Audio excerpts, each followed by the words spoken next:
Hello everyone.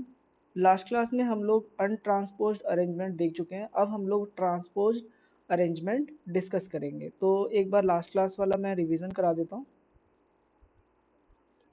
जैसे ये हमारे पास ए और बी कंडक्टर थे और ये हमारे पास कम्युनिकेशन लाइन थी।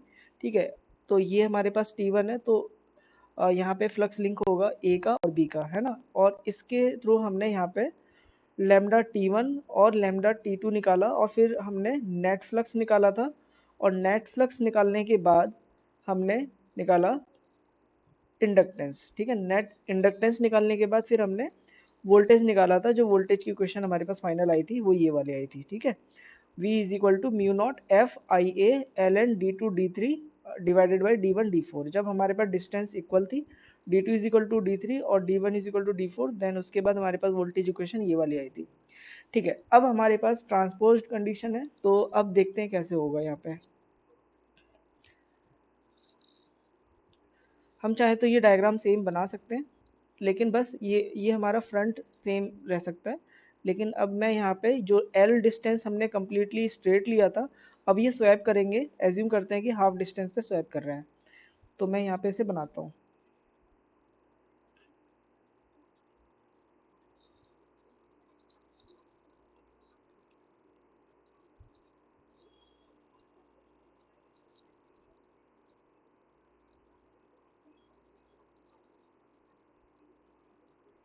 ठीक है, ये A कंडक्टर था।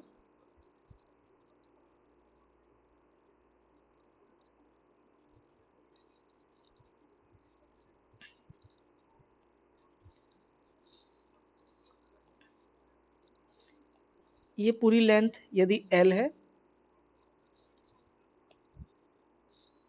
और एक पॉइंट में यहाँ पे P लिख रहा हूँ, ये Q और ये R। ठीक है, और यहाँ पे Q तक की डिस्टेंस जो है मैंने एज्यूम कर ली L/2 और ये भी L/2। ठीक है,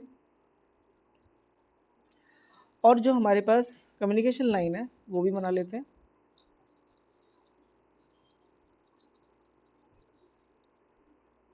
ये रही। ठीक है, ये हमारे पास कंडक्टर A है, ये B है, ये T1 एज्यूम कर लेते हैं और ये T2 एज्यूम कर लेते हैं। ये हमारे पास कौन सी लाइन है? Communication line. ठीक है,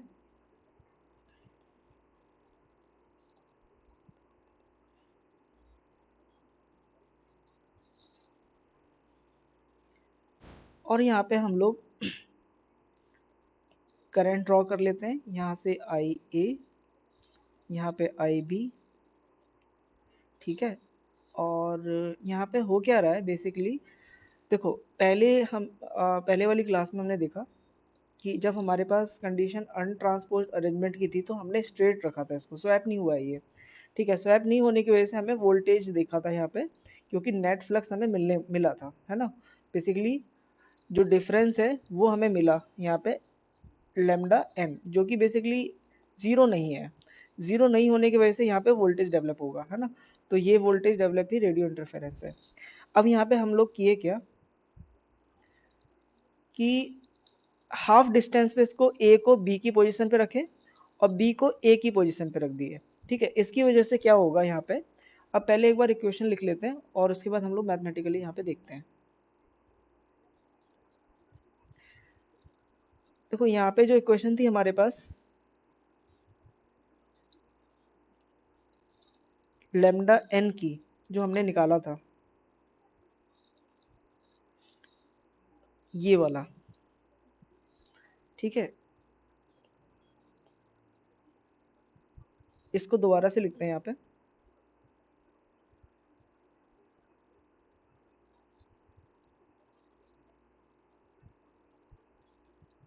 ठीक है, इक्वेशन नंबर 1 वहाँ से हम ले लिए। या तो हम लोग चाहे तो निकाल भी सकते हैं, कोई इशू नहीं है, लेकिन ये दोबारा से करने से कोई फ़ायदा नहीं, टाइम वेस्ट होगा। तो मैंने वहाँ से सीधे यहाँ पे इक्वेशन 1 सीधे ले लिया। अब देखो बेसिकली ये जो नेट फ्लक्स हमने निकाला था ये पूरी लेंथ के लिए था, है ना। अब यहाँ पे हो क्या रहा है कि हाफ डिस्टेंस हो गई है। मतलब पहले तो ये ए अपनी पोजीशन पे था, बी अपनी पोजीशन पे है, बाद में हाफ डिस्टेंस के बाद ये स्वैप हो गया। ठीक है। तो स्वैप होने की वजह से मैं यहाँ पे जो इंडक्टेंस यहाँ पे एज्यूम करने वाला हूँ, ठीक है, इसको इंडक्टेंस मतलब मैं यहाँ पे फ्लक्स लिंकेज जो कह रहा हूँ वो यहाँ पे मैं एज्यूम कर लेता हूँ लैम्डा पी क्यू, और यहाँ से यहाँ तक का जो लिंकेज है वो मैं एज्यूम कर लेता हूँ लैम्डा क्यू आर। ठीक है, तो ये नोट करते हैं हम लोग पहले। तो lambda P Q is equal to हमारा हो जाएगा म्यू नॉट बाई 2 पाई, ठीक है, I A L N D two by D one, ठीक है, और प्लस देखो ये आई ए का था और अब हम लेते हैं आई बी का, I B L N D four by D three. ठीक है, अब हमें 2 बार करना होगा क्योंकि लैम्डा पी क्यू है और लैम्डा क्यू आर है, तो सेम ही आएगा यहाँ पे अभी फिलहाल।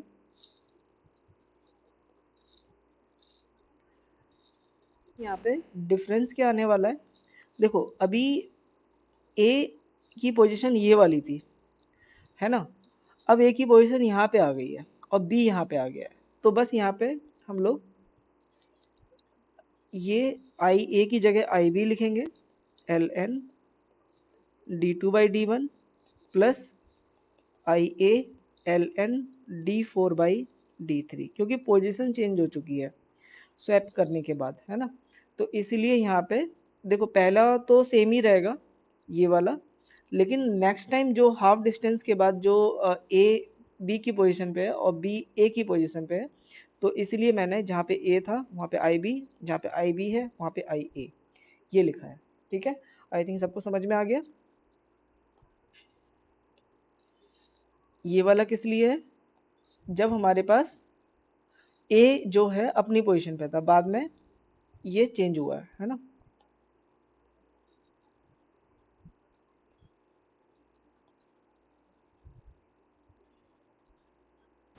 ओके, तो अब हम लोग बेसिकली करने क्या वाले हैं, अब हम लोग एवरेज निकालते हैं।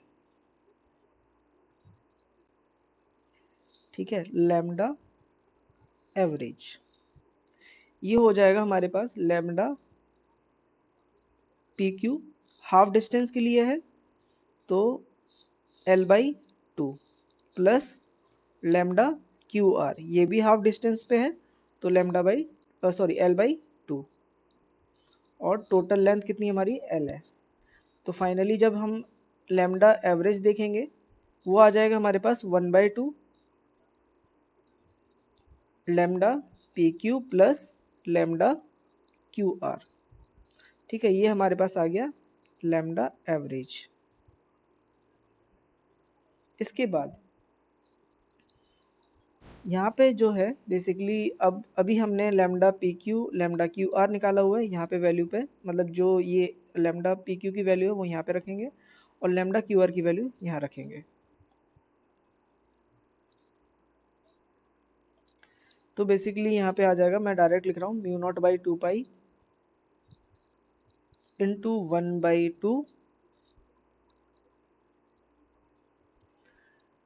यहाँ पे L N D two by D one L N D two by D one है ना, और प्लस यहाँ पे बेसिकली इंटू में आई ए प्लस आई बी हो जाएगा, इसको हम लोग कॉमन ले सकते हैं ये वाले पार्ट को। ठीक है, तो हम लोग लिखेंगे I A plus I B into L N D two by D one, ठीक है, plus I A plus I B into L N, यहाँ भी सेम ही आएगा, आई ए प्लस आई बी हो जाएगा और ये वाला पार्ट हमारा कॉमन में है यानी मल्टीप्लाई हो जाएगा L N D four by D three. ठीक है, लैम्डा एवरेज।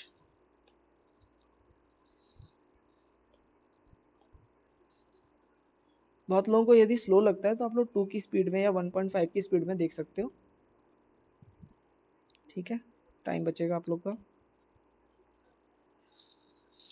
अब यहाँ पे बेसिकली बैलेंस कंडीशन में at balance condition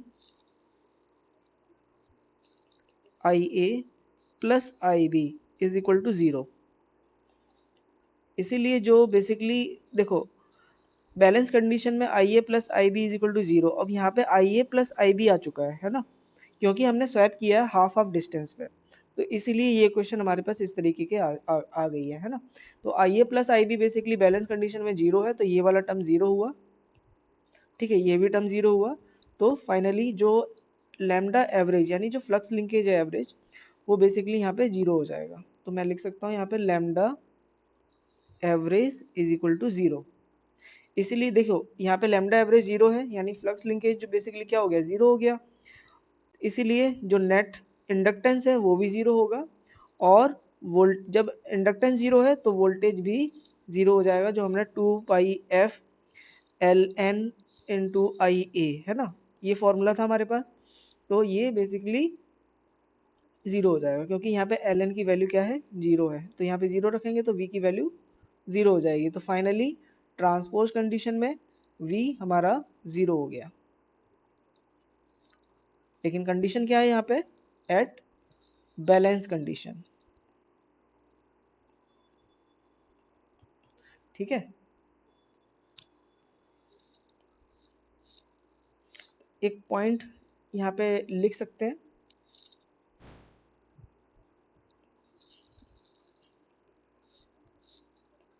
by using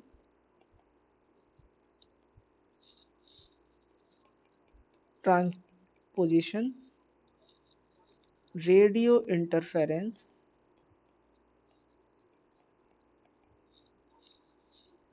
is eliminated or reduced। Basically transposition से जो हमने अभी यहाँ पे देखा, जब हमने ट्रांसमिशन लाइन को स्वैप कर दिया यानी इसको ट्रांसपोज किया, इसकी वजह से वोल्टेज जो डेवलप होना था वो नहीं हुआ और ज़ीरो हो गया है ना, वोल्टेज ज़ीरो हुआ। तो इसीलिए यहाँ पे जो रेडियो इंटरफेरेंस है वो एलिमिनेट हो जाएगा या बहुत ही कम हो जाएगा, बिल्कुल ज़ीरो के बराबर। तो यही फ़ायदा होता है ट्रांसपोजिशन का। हम लोग जनरली ट्रांसपोज कंडीशन ही यूज़ करते हैं, अनट्रांसपोज नहीं करते। अनट्रांसपोज करेंगे तो रेडियो इंटरफेरेंस क्रिएट होगा। अब यहाँ पे एक चीज़ और है जो मुझे बतानी है, वो ये कि फॉल्टी कंडीशन यदि हो, ठीक है,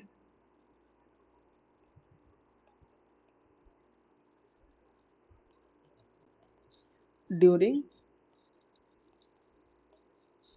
फॉल्ट कंडीशन दो चीज़ें यहाँ पे होंगी, बताता हूँ मैं एक एक करके।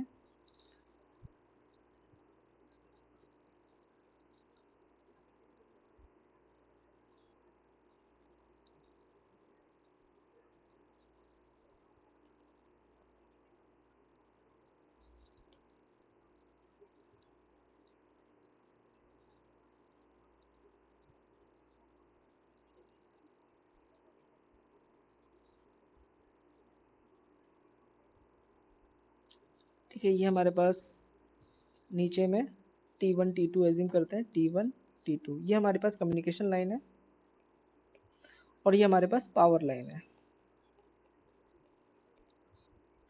ठीक है। अब मान लेते हैं कि यहाँ पे लाइन टू ग्राउंड फॉल्ट हुआ है ना, या डबल एल या डबल एल जी फॉल्ट हो चुका है। तो इस कंडीशन में IA प्लस IB इक्वल नहीं होगा। जब इक्वल नहीं होगा तो वोल्टेज जो यहाँ पे है वो भी ज़ीरो नहीं होगा, यानी यहाँ पे इंटरफेरेंस देखने को मिलेगा हमें, है ना। तो कहने का मतलब यही है कि फॉल्ट यदि होता है ट्रांसमिशन लाइन में तो रेडियो इंटरफेरेंस देखने को मिलेगा हमें, क्योंकि IA प्लस IB ज़ीरो नहीं होगा वहाँ पे, और ज़ीरो नहीं होगा उस कंडीशन में यहाँ पे बेसिकली फ्लक्स लिंक होगा, और फ्लक्स लिंक होने की वजह से यहाँ पे वोल्टेज डेवलप होगा, यानी ज़ीरो नहीं होगा वहाँ पे। तो ज़ीरो नहीं होगा तो यहाँ पे रेडियो इंटरफेरेंस ऑटोमेटिकली डेवलप होगा यहाँ पे, है ना। अब यहाँ पे एक और फॉल्ट कंडीशन देखते हैं, हम रिड्यूस कर सकते हैं फॉल्टी कंडीशन में भी वो कैसे करेंगे, थोड़ा सा चेंज करना है यहाँ पे, वो ये कि हमने यहाँ पे ये जो कम्युनिकेशन लाइन है उसको स्वैप नहीं किया है। यदि उसको भी यदि हम लोग ट्रांसपोज कर दें तो हम लोग काफ़ी रिड्यूस कर सकते हैं रेडियो इंटरफेरेंस को। तो ये ऊपर वाला डायग्राम तो सेम ही होगा, ठीक है। ये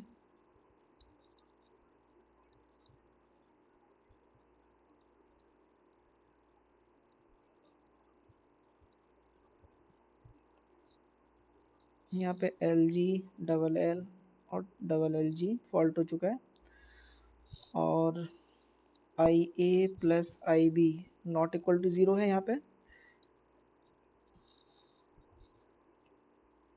अब जो हम लोग यहाँ पे जो कम्युनिकेशन लाइन थी उसको भी स्वैप कर दें,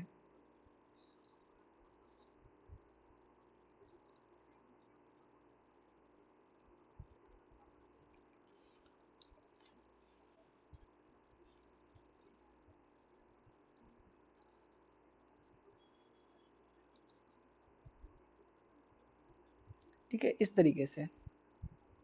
तो जो वोल्टेज डेवलप होना था वो बेसिकली काफ़ी रिड्यूस हो जाएगा, लेकिन ये फिर भी ज़ीरो नहीं होगा, लेकिन काफ़ी हद तक हम रिड्यूस कर सकते हैं हम यदि जो हमारे पास कम्युनिकेशन लाइन है उसको भी स्वैप कर दें तो, ठीक है। तो यहाँ पे ये चीज़ समझानी थी मुझे कि पहला तो ये है कि ट्रांसपोज किया हमने यहाँ पे, ठीक है, जब हमारे पास फॉल्ट नहीं हुआ है उस कंडीशन में तो हमें यहाँ पे वोल्टेज ज़ीरो मिलेगा, ठीक है। लेकिन यदि फॉल्टी कंडीशन यदि होती है तो उस केस में हमें IA प्लस IB ज़ीरो नहीं मिलने वाला है, और ज़ीरो नहीं मिलेगा तो यहाँ पे वोल्टेज डेवलप होगा, ठीक है, यानी कम्युनिकेशन लाइन में। तो बेसिकली हुआ क्या, यहाँ पे रेडियो इंटरफेरेंस होगा।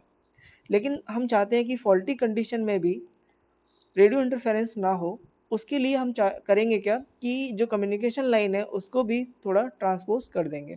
मान लेते हैं ये L/3 है, ये भी L/3 है, ये भी L/3 है, ठीक है।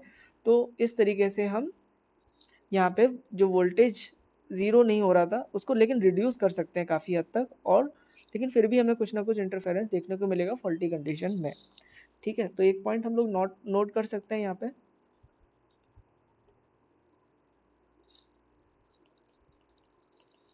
During faulty condition IA plus IB is not equal to 0, that is IA is not equal to IB, इसलिए V is not equal to 0, ठीक है। So we also transposed communication line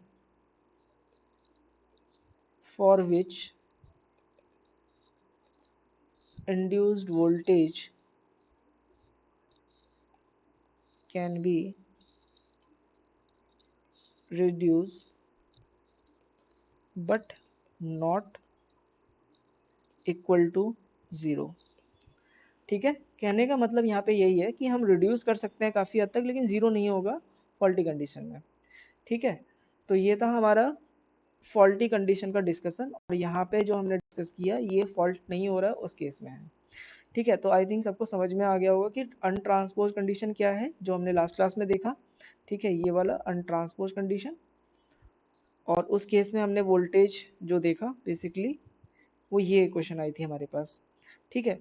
अब लेकिन जब हमने ट्रांसपोज किया तो वो जो वोल्टेज की क्वेश्चन थी वो हमारी ज़ीरो हो गई, क्योंकि हमारे पास नेट इंडक्टेंस जो होना था वो ज़ीरो हुआ।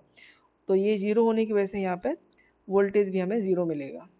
लेकिन जब फॉल्ट हुआ तो फॉल्ट कंडीशन में हमने देखा कि IA plus IB not equal to zero है, तो उस केस में यहाँ पे वोल्टेज डेवलप होगा, यानी यहाँ पे रेडियो इंटरफेरेंस होगा फॉल्टी कंडीशन में। लेकिन एक चीज़ और कर सकते हैं यहाँ पे, वो ये है कि हम लोग यदि कम्युनिकेशन लाइन को भी ट्रांसपोज कर दें तो काफ़ी हद तक इस वोल्टेज को रिड्यूस किया जा सकता है। तो यही पॉइंट मैंने यहाँ पे लिख दिया, ठीक है। तो आई होप सबको समझ में आ गया होगा ये केस 2। अब हम लोग नेक्स्ट क्लास में केस 3 डिस्कस करेंगे, जो कि है 3 फेज कंडीशन की। ठीक है, तो आज के लिए बस इतना ही, मिलते हैं नेक्स्ट वीडियो में। Thank you for watching.